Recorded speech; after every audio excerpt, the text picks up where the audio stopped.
Hey, hope you're all doing well. So, in this video, I've had a couple requests to do a breakdown of the Jack Torrance sculpt that I've done. And it was definitely a complex and in depth project.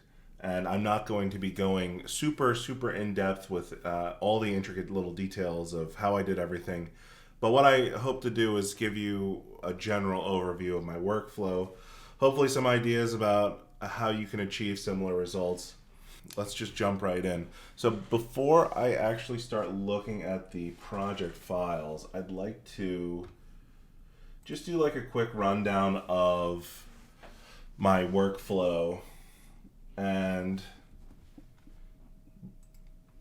what I'll first say is this is a little bit different than a normal likeness portrait because I'm actually trying to capture a specific image, which is this one shot from The Shining, instead of like say a general portrait of Jack Nicholson from whatever era, where you would where you would amass reference images, and then it would kind of be like a general approximation of what he looked like during that time. So the workflow is a little bit different. Pros and cons to that. But I'll get into that a little bit later. The first step is gather reference.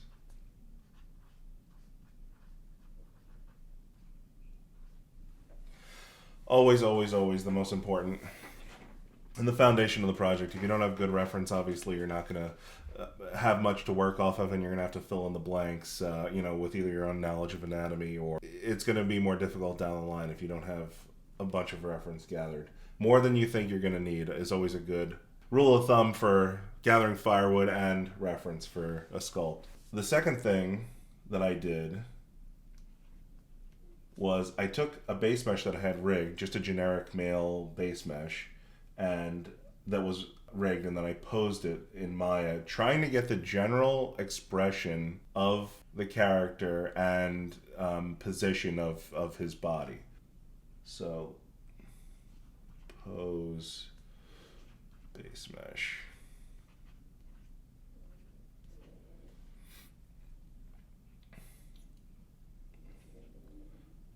The next thing is camera placement.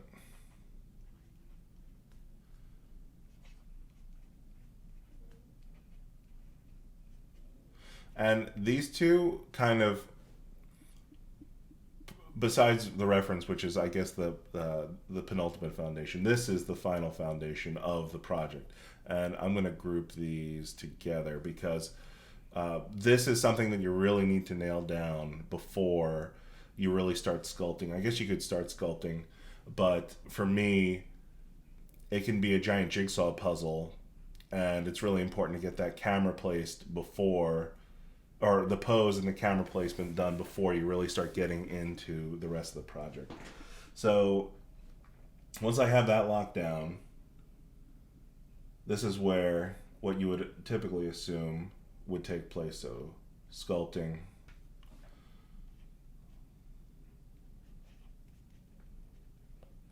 and that's in ZBrush mostly. Grooming, that's XGen in Maya.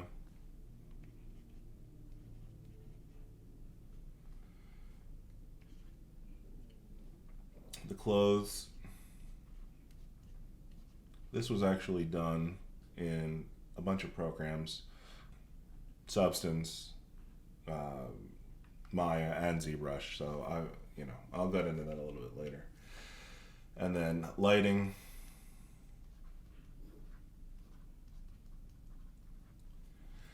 and finally checking the renders in Photoshop.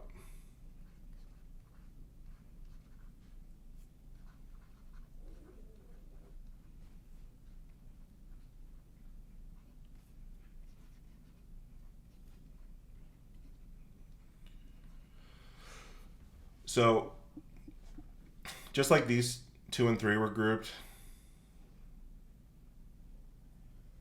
3 through 7 are grouped. and they're not necessarily done in a specific order. This is just the rough order.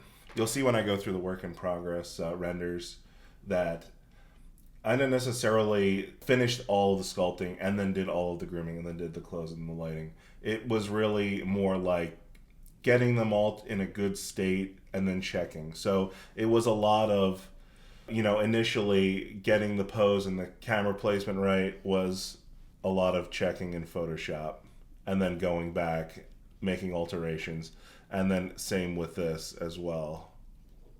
These steps.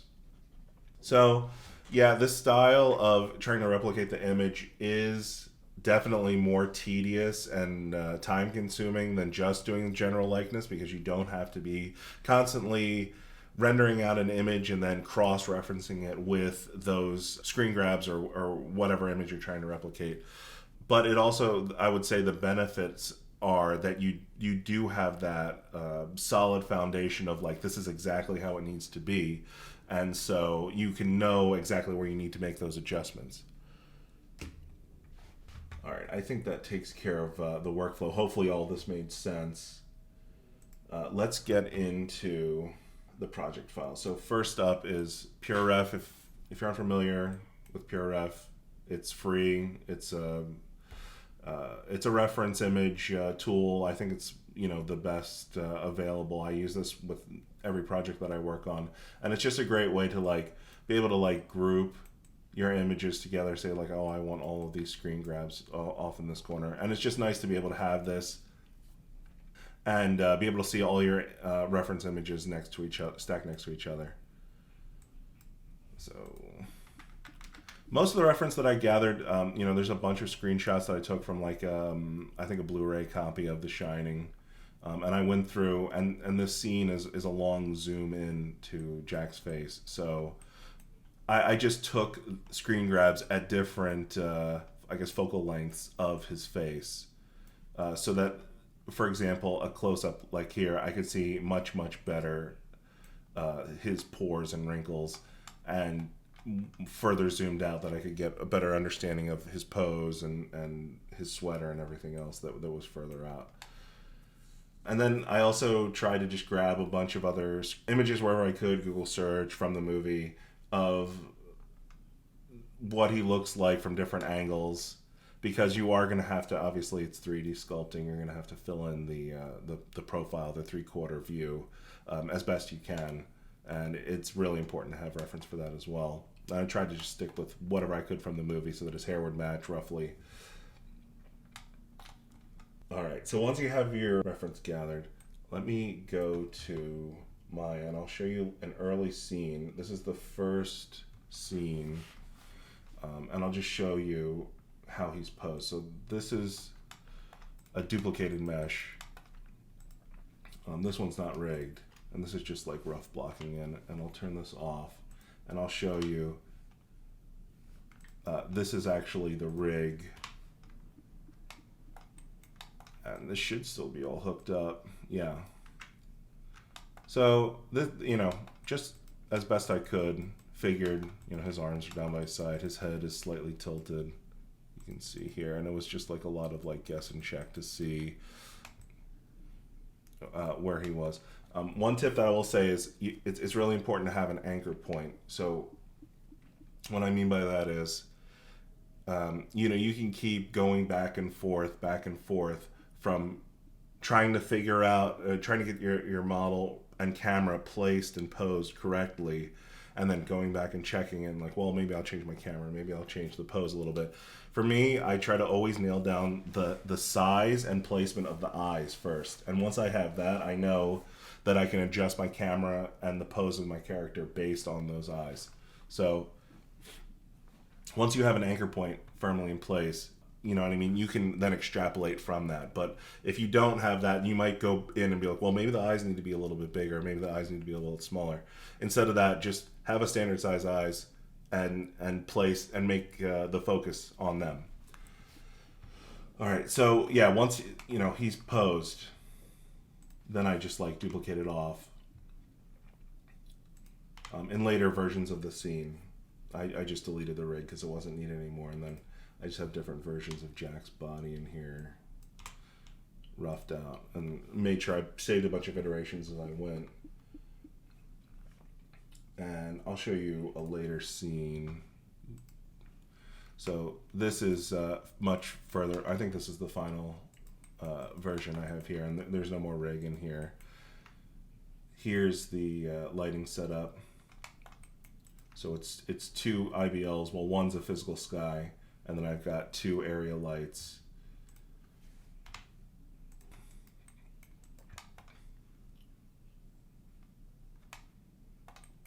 The sweater geometry, Jack's body, his teeth are in this group here, and then I'll show you the grooms. So hair, eyebrows, eyelashes,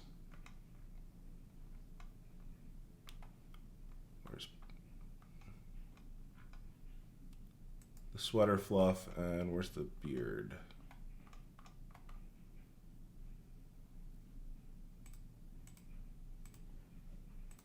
There's the beard.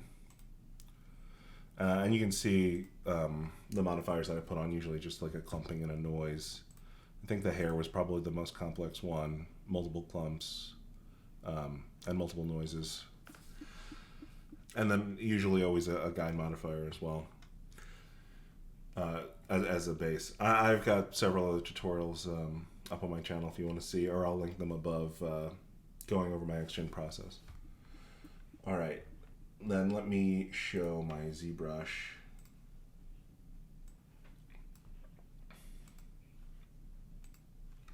Scene. So this is where the HD sculpting took place. So the primary, the secondary, and tertiary forms were all done in here, and I have them subdivided up 5 times, and then I did HD Geo. And let me just show you the different subtools I have in here. I've got Jack full body, and then his hair is in 2 parts, and this is just to get like an idea of the shape of the hair, and then I use this actually to as a base for placing my guides in Xgen.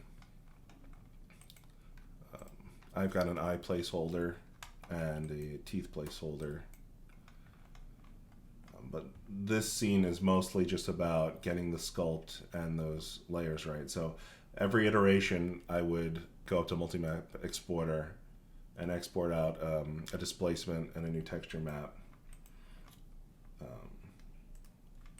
Here's what he looks like with skin shade, and these are the matte caps I usually use. Skin shade is a good reference. Blend is nice if you want to really see those details. This is also really good if this framer is really useful if you're trying to add texture to the skin and there's an area that doesn't have any texture, but it's difficult to see where it is. And then flat color is also really useful when you're trying to, see what your albedo would look like.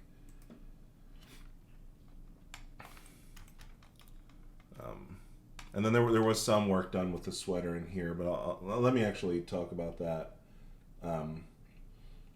So the sweater I sculpted, I think, roughly in Maya. And then I did a Z-remesher in ZBrush. And I had it set up so, let me pull up my UVs, so that the UVs reflected the different cuts of the sweater. So that when I applied a noise to the sweater, the texture of the fabric would then line up, similar to how it would be in the real world. So you can see here, this piece around the neck was one piece, and then these two dividing the shoulder from the torso were separate pieces as well. And I just assume that they went all the way around the back, but you can't really see from the reference images if I pull this up here, you can see these pieces here. And then it's pretty difficult to see, but this is a dividing line, separate pieces of fabric for the turtleneck portion from the torso and the shoulders. And this was actually kind of a little bit of a complex workaround. So once I had that with the UVs set up, I actually took it into Substance Painter and used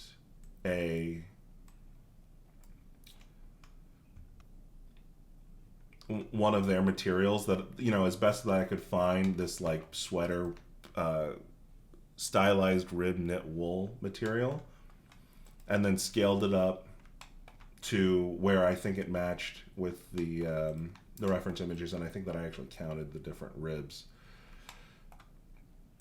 just to get it as close as possible. And then from here, I took the color, the albedo map, and I used that in Maya, in my shader network, and I actually took the height map from this and took that into ZBrush, and you'll see here that I actually have a smooth version of this, and then I have a rough version of this, and I took that height map and I plugged it into the noise or the surface noise, and then use that to create a displacement map and export that out. So a little bit of a tricky workaround, working from Maya ZBrush and Substance to get this sweater right. I don't know if I would go about this again, but it was a little tricky to try to get, you know, these ribbed portions like to really pop out without just using a normal map. I didn't think was sufficient. I wanted like a full displacement map for that. All right, let's just talk about the lighting. I briefly went over it, but the lighting is really a lot of guess and check work. Well, I guess with a lot of other parts of this project, but I think the best thing that you can do is study the reference and just try to guess where the lighting is coming from. And so I think in the shot there's like these big open windows that Jack's staring out of, and there's probably a light up. This area light here is probably an artificial light pointing down, and or is a bit above him, pointing down at his face. And if you zoom in, you can kind of figure where that light is, based on the whites of his eyes, or the little reflection in his eyes. Here you can see there's a shadow under his nose, so it's not pointing directly head on.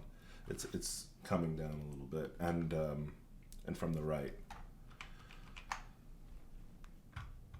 Obviously, this is going to be a case by case, depending on what reference images you're using. Like I said, every step of the way is kind of just like getting a little bit of progress done and then checking your work in Photoshop. So here's just my Photoshop file, and I've got, this is the image that I was really trying to capture, and then I have a couple overlays. So even though he pretty much remains perfectly still within the shot, his face does move slightly. You can see here his top teeth are a little bit less seen. He's got a little bit more of a smile in this one. So even within just trying to capture this image, there is a little bit of variation. So you do have a little bit of artistic license, like which one you want to pick. And then I have this one overlaid, which is a little bit closer in and more high def. Just so I could see like the pores and stuff, the details of his texture of his skin a little bit better.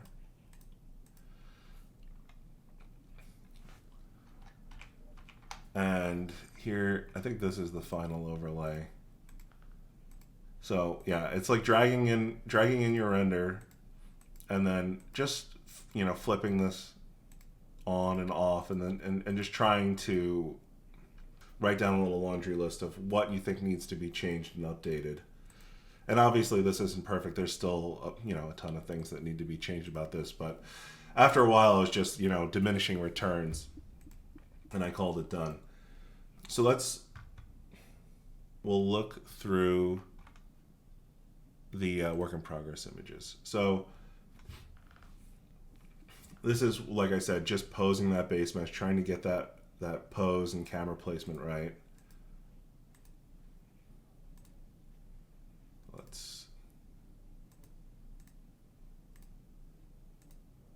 So yeah, 10. This is the first 10 work in progress renders, and you can see that not any sculpting is done. This is all just done with the rig. Trying to get his, the expression on his face, the pose. His head is slightly tilted, his arms are to his side. And then when I go to work in progress 11, you can see this is where I really started sculpting, trying to get the shape of his head right.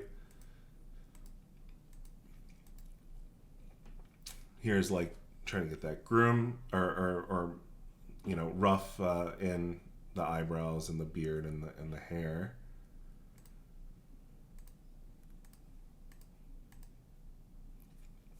Here I have imported those block-ins for the hair and sweater. And just cross-referencing that with images and trying to get that shape right, the silhouette right. These are those portions that I talked about of the sweater, and I made a separate section here so that I could really nail down that section. I think I used polygroups and then UV by polygroups in ZBrush to get those separate sections modeled out. First pass on the sweater fluff. Try and get that lighting right.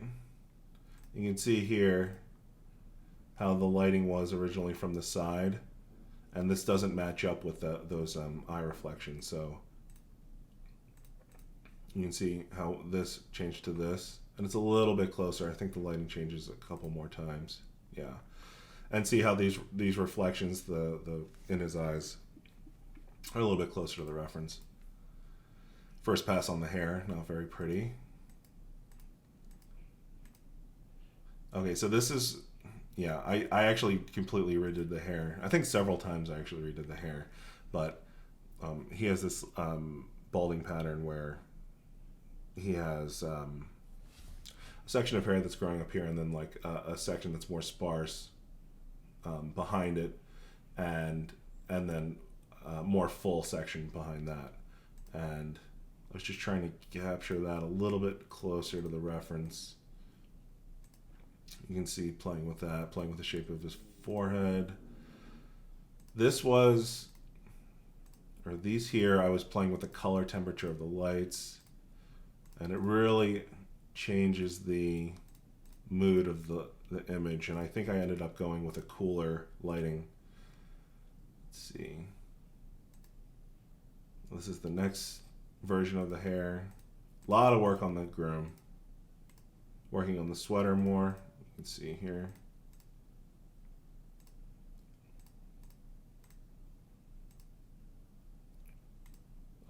This was a very subtle one, but I was updating the teeth. You see how the teeth are all perfectly straight here.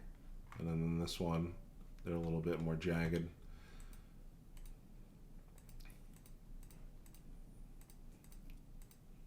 More hair work. That was a jump. Made him a lot paler. So fine-tuning that albedo map.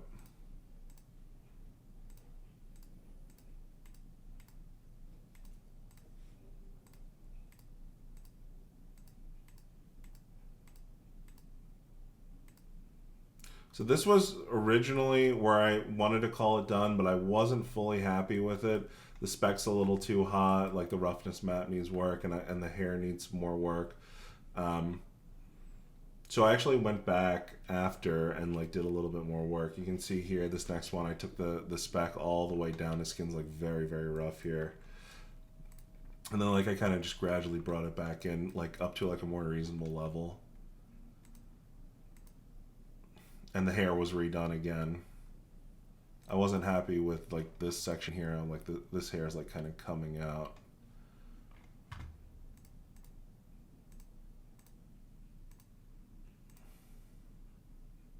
And I think this is the final one. Yeah. This isn't the final, but this is like pre-color correction. But yeah, this is where it ended up. So from here to here. And I think that's just going to wrap it up. I didn't have anything else to show. If you have any questions about the workflow of this project, let me know down below, or anything else you want me to cover more in depth that I talked about today, let me know. And, other than that, thanks for watching.